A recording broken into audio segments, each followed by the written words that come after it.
and listening to your stories with your own words has made a big impact on me. It's crystal clear that the international society does have a responsibility to do more than it is doing today. Firstly, by ensuring that the people living in Camp Liberty are allowed to move to a safer corner of the world, and secondly, helping the people of Iran towards a regime change. This means that when dealing with the regime in Iran, the principles of democracy and human rights always have to be promoted, and that the international society can never compromise on any of these values. I believe information, like the information you have given me these days, is the key to solving the situation. Because when people are informed and educated about the situation in Iran, they will support you and show solidarity. I admire how you strive for freedom and democracy in Iran, not just for yourselves, but for the sake of peace and stability in the entire Middle East. We have all learned so much about your cause, and by being here today, we really feel included and feel the urgency of the matter.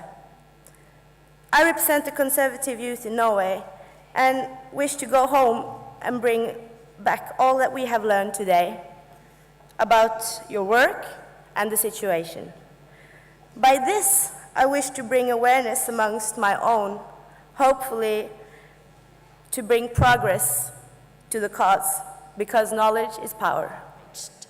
Since Rouhani was elected president in 2013, the execution rate has increased rapidly, the economy is on the verge of collapse, and there is still a high number of political refugees. We must insist that the international society takes responsibility for the security needs of Camp Liberty residents, so that people can protect themselves against the missile attacks and live in peace. Back home in Norway, I've never heard of anybody who's not supporting your cause.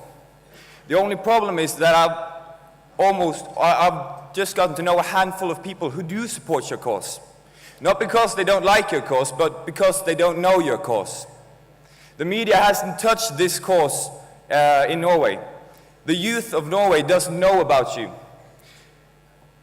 It's a lack of knowledge. People need to meet people like Esam and to hear these kind of stories, your stories, these stories. And that is why I'm here today. The horrible number of executions performed by the current regime proves that this religious dictatorship must come to an end and should be replaced with a government elected in free elections.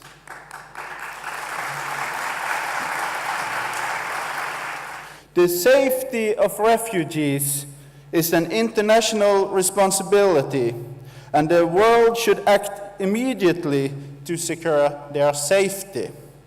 And all free democratic countries of the world should respond to the UN's call for action and provide relocation for all of the inhabitants of the Camp Liberty.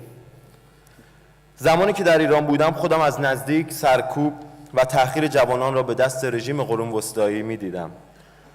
شخصا و از نزدیک تجربه کردم که چه فشارهایی بر روی جوانان میارن. محدودیت‌های اینترنتی، دخالت مزدوران بسیج در پوشش و حتی رفتار جوانان و پخش مواد مخدر برای از بین بردن انگیزه‌های انقلابی جوانان و همینطور صدها تاکتیک دیگه ضد انسانی برای سرکوب و پایین کشیدن شعله قیام. Dans ce pays qu'est l'Iran, où 65% de la population a moins de 30 ans, aucune des libertés individuelles n'est respectée. Les étudiants sont vus comme des ennemis depuis le début de ce régime, par ce régime même. Mais le combat continue, et nous le voyons.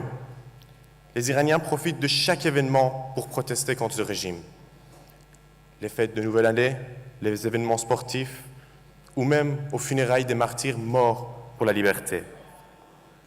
I want to stand side by side with my brothers and sisters in Camp Liberty and in Iran and help them build a free, democratic, and secular Iran.